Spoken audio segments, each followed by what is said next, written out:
United states of America आज दुनिया का सबसे मजबूत पॉलिटिकल नेशन के साथ साथ एक सुपर पावर देश है और इसका मुख्य केंद्र व्हाइट हाउस है। ये बात भी किसी से छुपी नहीं है। तो अब जरा सोचिए, ऐसे में व्हाइट हाउस की सिक्योरिटी कितनी हाईटेक होगी। फिर देखा जाए तो व्हाइट हाउस पर हर समय खतरा मंडराता रहता है और इसका सबसे बड़ा एग्जाम्पल दूसरे विश्व युद्ध के बाद देखा गया था, जब उस पर हमला होने का खतरा किस कदर बढ़ गया था, जिसकी वजह से व्हाइट हाउस की सिक्योरिटी को कुछ ऐसा मजबूत कर दिया गया जिसकी किसी ने कल्पना भी नहीं की होगी। इसलिए आज की इस वीडियो में हम आपको व्हाइट हाउस के 10 अजीबोगरीब सिक्योरिटी फीचर्स के बारे में बताने जा रहे हैं जिसे शायद आप अब तक नहीं जानते होंगे। तो चलिए बिना देरी किए हुए वीडियो को शुरू करते हैं। नंबर 1, मजबूत खिड़कियां।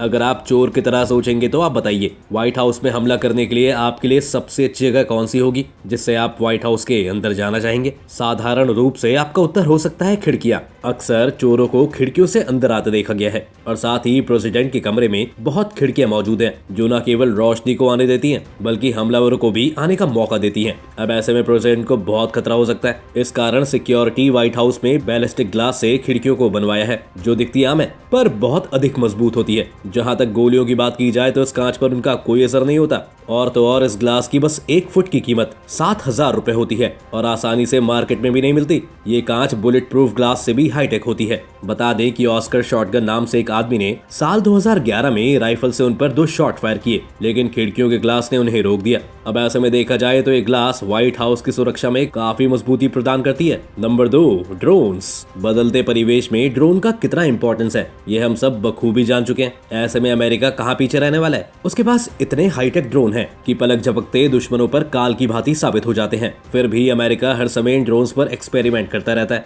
यहाँ पर एक एम्प्लॉय काम खत्म होने के बाद ड्रोन के साथ एक्सपेरिमेंट कर रहा था, तब उसने ड्रोन को उड़ाया और वो सिक्योरिटी सिस्टम के नजर में नहीं आया। लेकिन फिर उसने जब ड्रोन को ग्रास पर लैंड किया तो कई सारे अलार्म शुरू हो गए। इससे पता चलता है कि व्हाइट हाउस के गार्डन में अगर आप पैर भी रखते हैं तो अलार्म बज जाएगा और आप पकड़े जाएंगे। आपका बचना संभव नहीं है। लेकिन एक्सपेरिमेंट की उस घटना के बाद व्हाइट हाउस को पता चल गया कि ड्रोन को डिटेक्ट करने में कहीं न कहीं हमारा कैमरा कमजोर है, जिस कारण उन्होंने ऐसे हाईटेक कैमरे लगवाए जिससे अगर कोई दीवार के पीछे भी है तो पता चल जाएगा। इसके बाद उन्होंने अपने ड्रोन सिस्टम में अपडेट करते हुए एक ऐसा जोन बनाया जिससे ये ड्रोन सिक्योरिटी कैमरे के साथ सभी पर नजर रख पाए और साथ ही कहीं और से आने वाले दूसरे ड्रोन्स को पहचान कर तबाह भी कर दे। ये ड्रोन्स खास इसलिए हैं क्योंकि इसमें एक अलग ही खूबी है जिसे जियो फेंसिंग कहा जाता है, जिसमें अगर ड्रोन किसी ना जानने वाले एरिया में चला जाता है तो उसमें से तुरंत वहां से वापस बुलाया जा सकता है। Number 3, leisure valley. अभी हमने आपको बताया कि जब ड्रोन नीचे लैंड किया था तो कई सारे अलार्म बजने लगे थे।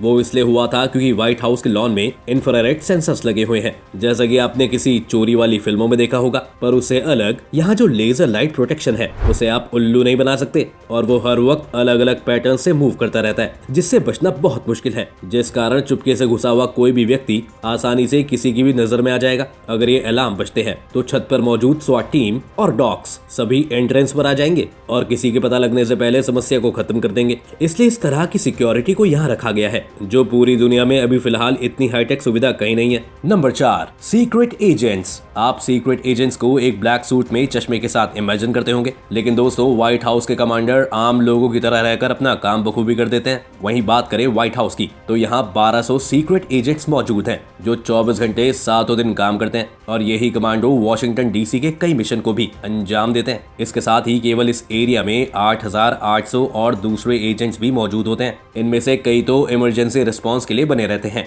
और पब्लिक में छिपकर कोई समस्या आने पर अचानक से काम में लग जाते हैं इससे पहले कि कोई अनजान व्यक्ति वहां पहुंचे। ये उस एरिया में लोगों को खड़े देखते हुए उस स्थान पर पहुंच जाते हैं। Number 5, no fly zone. 17 फरवरी 1974 में रॉबर्ट प्रेस्टन नाम के युवक आर्मी प्राइवेट ने एक हेलीकॉप्टर व्हाइट हाउस में लैंड करा दिया और इसी के 20 साल बाद एक प्लेन इस मॉन्यूमेंट से टकराकर क्रैश हो गया, जिसके चलते व्हाइट हाउस को नो फ्लाई जोन डिक्लेयर कर दिया गया और अगर कोई भी पायलट प्लेन को उसके ऊपर से उड़ाता है तो उसे कड़ी वार्निंग मिलेगी और अगर उसने इस वार्निंग को नहीं माना तो अंजाम काफी भयानक हो सकता है। अब ऐसा इसलिए है क्योंकि यहाँ ऐसे कई मिसाइल सिस्टम लगे हुए हैं जो आसपास आने वाले किसी भी अनजान प्लेन को सेकंडों में ध्वस्त कर देंगे और जब भी कोई हवाई घुसपैठ होती है तो सिस्टम काम में आ जाते हैं और इस कारण यहाँ प्लेन्स उड़ाना सख्त मना है। Number 6, the fence. White house के फेंस के बारे में तो आप जानते ही होंगे, जिसे 1801 में बनाया गया था जिससे इस प्रॉपर्टी को सुरक्षित किया गया है। इसमें कई ऐसे सीक्रेट पिक्चर्स है जो इसे फैंस से बहुत अधिक बना देते हैं। इसका ऊपरी हिस्सा न केवल कांटों से भरा है, लेकिन इसमें प्रेशर फीचर भी मौजूद है, जिसमें अगर कोई इसे छूता है तो पता चल जाएगा यह स्टील से बना हुआ है और 11 फीट ऊंचा है। Number 7, Belgium Malinois. बता दें कि बेल्जियम मेलिनॉइस का इस्तेमाल 1975 से हो रहा है। सोच रहे होंगे कि ये क्या है, तो आप सभी को बता दें कि दरअसल एक कुत्तों की सबसे खतरनाक और होशियार प्रजाति है। अपने मालिक या सैनिक के एक इशारे पर ये दुश्मन को पल भर में धूल चढ़ा देते हैं, क्योंकि ये डॉग्स इतने शक्तिशाली होते हैं कि 4 से 5 आदमियों का अकेले मुकाबला कर सकते हैं और मौत के घाट उतार सकते हैं। इसमें कहीं भी किसी को कोई शक नहीं होना चाहिए, इसलिए ये किसी भी घुसपैठियों को घायल करने में सक्षम होते हैं और इसलिए उन्हें यहाँ तैनाती पर रखा जाता है। ये सिक्योरिटी के लिए बिल्कुल परफेक्ट होते हैं। इनकी रफ्तार 45 किलोमीटर प्रति घंटा है, जो कि एक स्पीड बुलेट की तरह किसी पर भी हमला कर सकता है। इन कुत्तों का व्यू 270 डिग्री तक होता है, जिस कारण इनका इस्तेमाल आर्मी में भी होता है। ओसामा बिन लादेन को मारने वाली टीम का ये डॉग्स हिस्सा रहे थे। वहीं एक बार हरिकेन और जॉर्डन नाम के डॉग्स ने वफादारी दिखाते हुए एक अनजान व्यक्ति और फेंस जंपर को धर दबोचा था जब वे व्हाइट हाउस में घुसे थे।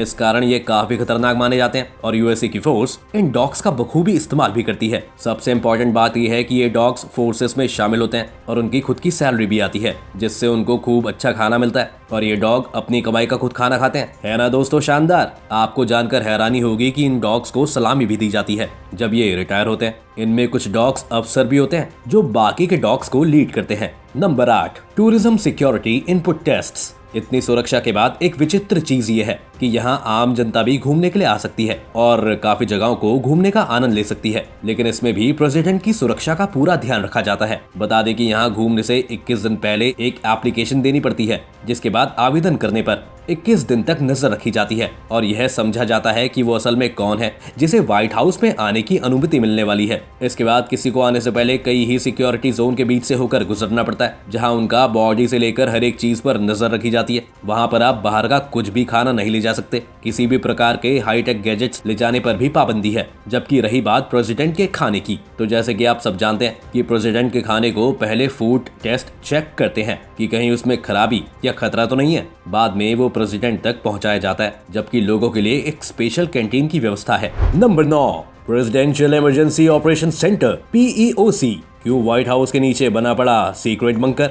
दूसरे विश्व युद्ध के दौरान अमेरिका को डर था कि कहीं दुश्मन हवाई हमलों के जरिए कहीं व्हाइट हाउस को निशाना बना ले। तब राष्ट्रपति फ्रैंकलिन डी रूजवेल्ट थे, जिनकी सुरक्षा के लिए व्हाइट हाउस के नीचे ही 1942 में बंकर तैयार किया गया। अगर व्हाइट हाउस की सिक्योरिटी में कोई बाधा या गड़बड़ी होती है तो राष्ट्रपति समेत सभी जरूरी हस्तियों को PEOC के बिल्कुल बगल में स्थित एग्जीक्यूटिव ब्रीफिंग रूम में ले जाया जाता है, जहाँ पर TV, phone, high speed internet समेत कम्युनिकेशन के लिए इक्विपमेंट्स मौजूद रहते हैं ताकि राष्ट्रपति अपना काम जारी रख सकें। PEOC में मिलिट्री और नॉन कमीशन्ड ऑफिसर्स लगातार तैनात रहते हैं। इस बंकर में क्या है खास? क्योंकि यह राष्ट्रपति की सुरक्षा से जुड़ा मामला है, इसलिए PEOC से जुड़ी जानकारियां सार्वजनिक नहीं की गई हैं। विभिन्न रिपोर्टर्स के मुताबिक PEOC इतना मजबूत है कि न्यूक्लियर धमाके को भी झेल सकता है। व्हाइट हाउस की ईस्ट विंग के नीचे स्थित यह बंकर 9/11 कमीशन की रिपोर्ट के बाद फिर से बनाया गया था। इसके कॉन्फ्रेंस रूम में वीडियो कॉन्फ्रेंसिंग का सेटअप है। कॉन्फ्रेंस टेबल के ड्रॉर में टेलीफोन छिपा कर रखे जाते हैं।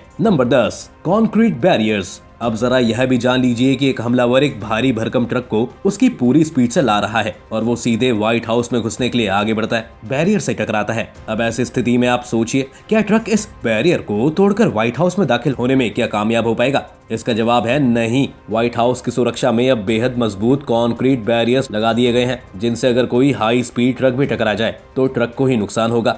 बैरियर्स को तोड़ना उसके बस की बात नहीं। व्हाइट हाउस में एक ट्रक या कार लेकर घुसना किसी के लिए संभव नहीं होगा, और खासकर तब जब इस बैरियर को तोड़कर जाने की फिराक में हो। तो दोस्तों, ये थी दुनिया के सबसे ताकतवर मुल्क यूनाइटेड स्टेट ऑफ अमेरिका की व्हाइट हाउस की सुरक्षा स्लैश टेक्नोलॉजी की कहानी। आपको कैसी लगी हमें जरूर बताइएगा। साथ ही वीडियो को लाइक करके चैनल को सब्सक्राइब भी कर लीजिएगा।